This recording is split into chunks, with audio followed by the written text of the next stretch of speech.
everyone! A few weeks ago, we began scheming a little photo and video project that we could do during our couple weeks of downtime. One thing Colorado is known for is its 14,000 foot peaks, which it has over 50 of.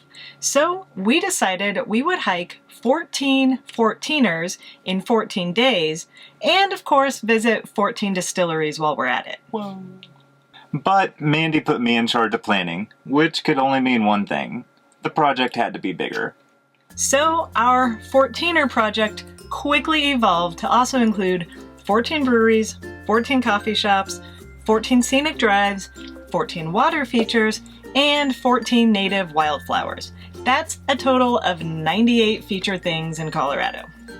This project ended up being a big logistical undertaking. Luckily, I love looking at maps and planning things.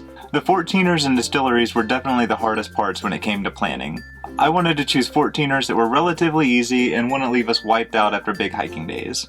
The distilleries were tough to plan because there just aren't that many distilleries outside of Colorado's Front Range. So, once the 14ers and distilleries were all chosen, the rest just kind of fell into place. Our project began on day one with a big day in the San Juan range of southwest Colorado. For our first day, we decided to try hitting one of every category in the project. So, we prepared the night before with a nice fireside meal. So, I guess we're gonna start this 14er project thing tomorrow, huh? Yep. About time. About time. So to prepare, we are having a delicious meal. We cooked some sausage over the campfire today, and we added it into some leftover chicken curry that Kendrick made last night.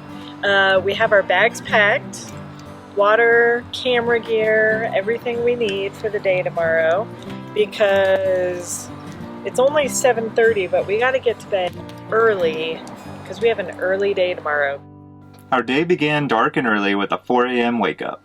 We then hit the road just before 5 a.m. to make our way to American Basin, where we'd begin our hike up the first 14er of the project, Handies Peak.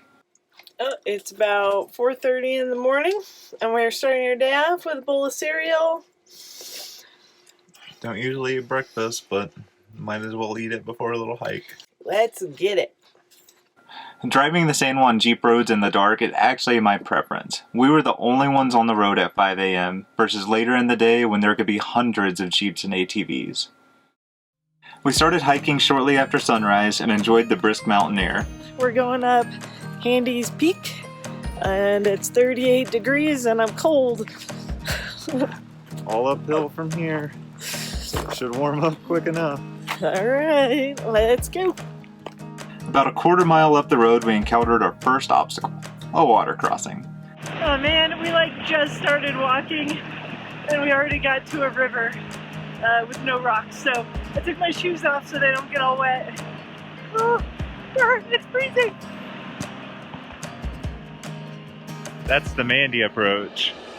I opted to barge on through it, while I decided to take my shoes and socks off to keep my feet warm, dry, and happy. From the very beginning of the hike, there's wildflowers everywhere. It's easy to see why American Basin has its reputation as a wildflower paradise. One great thing about starting early is getting to see the alpenglow as the sun begins to hit the mountains. Sure, it was a little chilly, but morning light and frost-covered wildflowers just enhanced the experience. Most of our ascent was in the cool shade, but as we neared the summit ridge, we finally got to soak up a little sun and see all the beautiful flowers being backlit.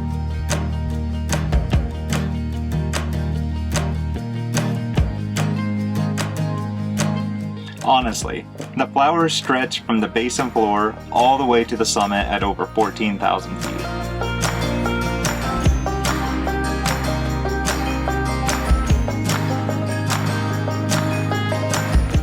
Eventually, we reached the summit at 14,048 feet. We made it! Yay! Woo!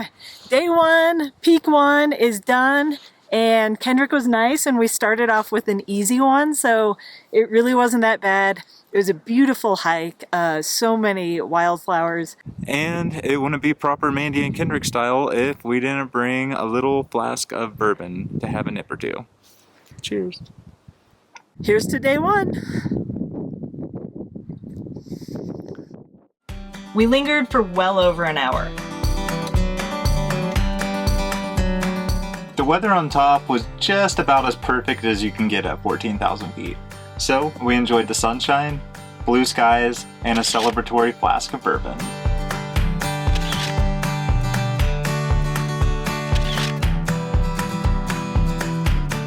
It was a great feeling to summit the first 14er of our project, but admittedly, it was a little daunting to think that we had 13 more to go.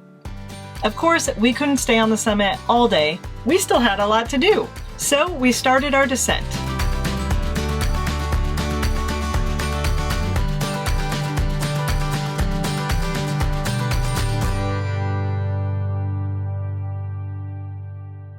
Just below 13,000 feet is a pristine alpine lake situated at the base of a towering ridgeline. And Sloan Lake seemed perfect for our first water feature. Hey everyone, I am standing here in front of our first water feature, Sloan Lake. This lake is approximately 2 miles up the trail to Handies Peak. We didn't stop here on the way up because it was still pretty dark out. But now on our way down, the sun is out and it's lighting up the lake just beautifully. So one thing I've always loved about exploring the high country of Colorado is you have all these gorgeous alpine lakes, and I don't know, it just kind of makes for a really magical experience, to get all cheesy. You know, this one is a pretty neat turquoise blue, but there's some other lakes around here that are just, I don't know, an indescribable color of blue that you just have to see to understand, and it's just pretty awesome to have that in our state. Obviously, American Basin gave us plenty of choices for our first featured wildflower. All right, y'all, we're ready to feature our first wildflower. Now, on this hike, we have seen tons of these little white flowers. I don't know a lot about flowers, but I have an app, and my app knows a lot about flowers. So I looked this little guy up, and this is called a Bistort in the family buckwheat. It is native to Colorado, and it grows in the subalpine and alpine regions. But really, I just think it's kind of pretty.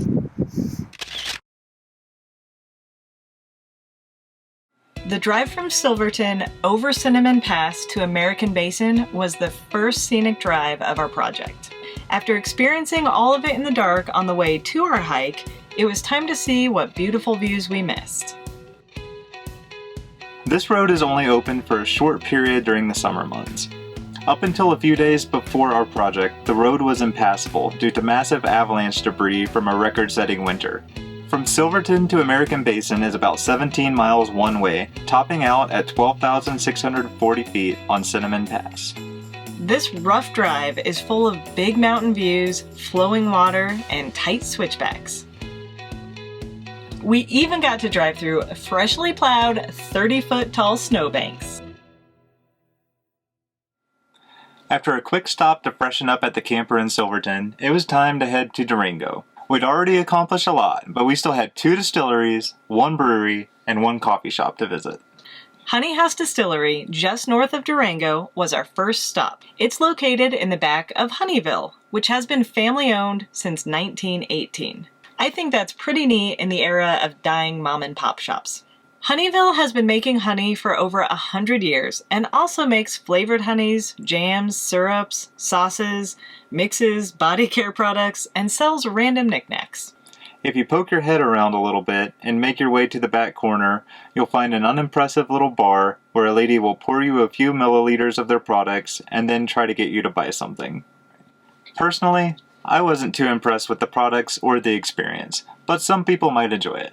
Everything is sweet and has honey in it, so, you know, if you like that, it's good. If you're more like traditional bourbons and whiskeys and stuff, then maybe, I don't know, it's more like a dessert spirit. I decided I want to give every distillery an award for what sets them apart. So I'm going to give Honey House Distillery the award for having the coolest still. I'm not sure if they actually use it, but it's still neat looking. We got our Colorado Craft Spirits trail books stamped for the first time and headed out. But first, we had to stop for a minute to see if we could find the Queen of the Beehive. They all look the same to me. Distillery number 2 of our project was a pleasant surprise. Durango Craft Spirits was definitely more of what we expected from a small-scale craft distillery. The ambiance was warm and welcoming, with historical decorations, and more importantly, awards for their spirits hanging all over the walls. While I appreciate a great ambiance, I appreciate a good whiskey even more.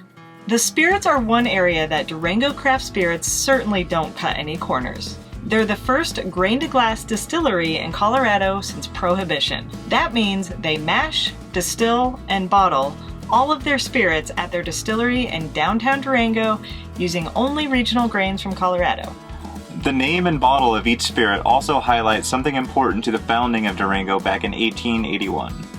From an old mine where Prohibition-era moonshiners would hide their stills, to Durango's ladies of the night, to the old railroad detectives.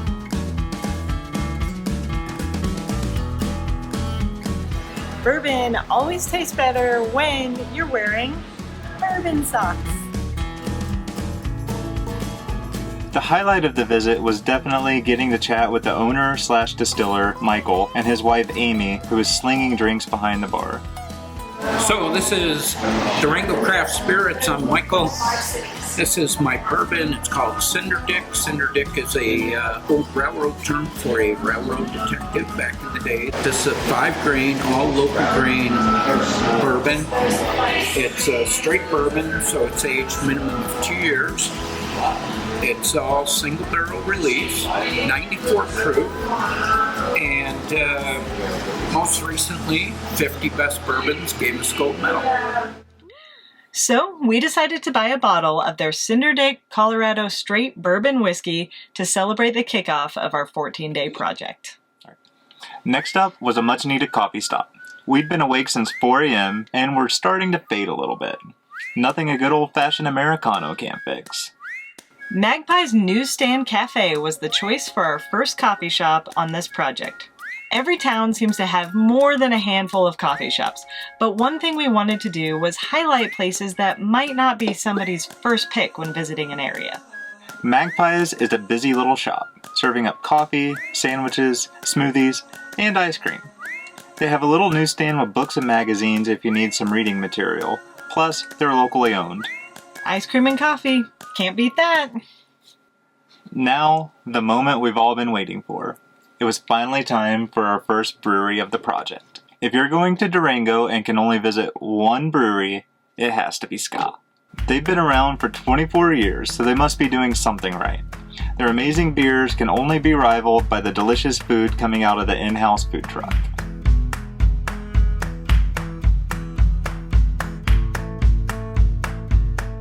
One of our goals in this project was to try to meet up with as many familiar and new faces as we could. We got off to a good start at Ska by meeting Kendrick's old friend from Boulder, Michelle, and also Mimi and Michael, who are fellow new campers.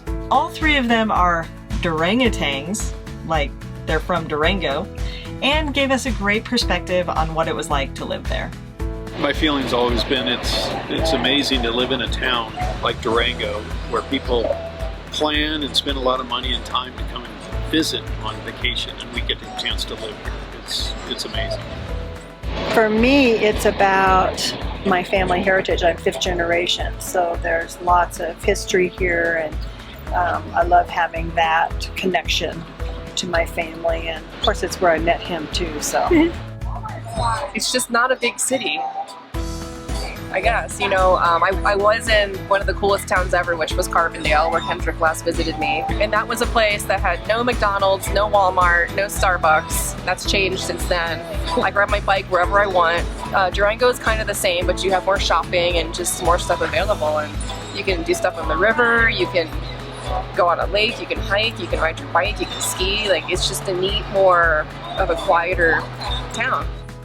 It had probably been at least 4 to 5 years since I last saw Michelle. She's an amazing friend, plus she just recently got the most adorable puppy ever, named Cora, which I thought about stealing more than a few times. One great thing about the New Camp family is that you never know when and where you're going to meet someone. But odds are, if they're in a New Camp trailer, they're great people. Mimi and Michael are no different. I think the community is extra special because it seems like everybody has a heart for the simple life. But you know, everybody's in it together, and everybody is, you know, has the same love for it. The tag afforded me the opportunity to feel like I was camping again, with not, you know, having the restrictions of sleeping on the ground and that kind of thing. And he's been hugely supportive and just letting me kind of make it my own and do what I need to do to make that work. So. Back to more important topics, like beer. Ska Brewery is definitely the place to go in Durango if you're looking for delicious beer and amazing food. Ska just always has really good, consistent, awesome beers, fun environment. But I like that their mod brewery has different beers that you can't get anywhere else. So these beers are canned and shipped all over the world, all over the country. But the ones you can get here, like the one you're drinking, that's only available here at the world headquarters. It's just a fun, awesome environment, and lots of cool people you get to meet and hang out with. Food's good. Plus, the outdoor, dog-friendly patio is perfect for relaxing and enjoying a beautiful sunset with old friends. Day one of our 14er project certainly was a long one, but it ended up providing everything that we hoped for whenever we set out to do it. But most importantly, we got to spend time with each other and meet up with old friends. Yeah, I guess you could say it was a good day. If you enjoyed this video, make sure to follow along with the rest of our Colorado 14er project by subscribing to our YouTube channel. You can read more about each day, look at our photographs, and find links to all of the great places we visited by going to mandyleaphoto.com. And don't forget to follow us on Facebook and Instagram at Mandy Lea Photo and at Kendrick Calloway. So here's to 13 more days exploring colorful Colorado. Love and light.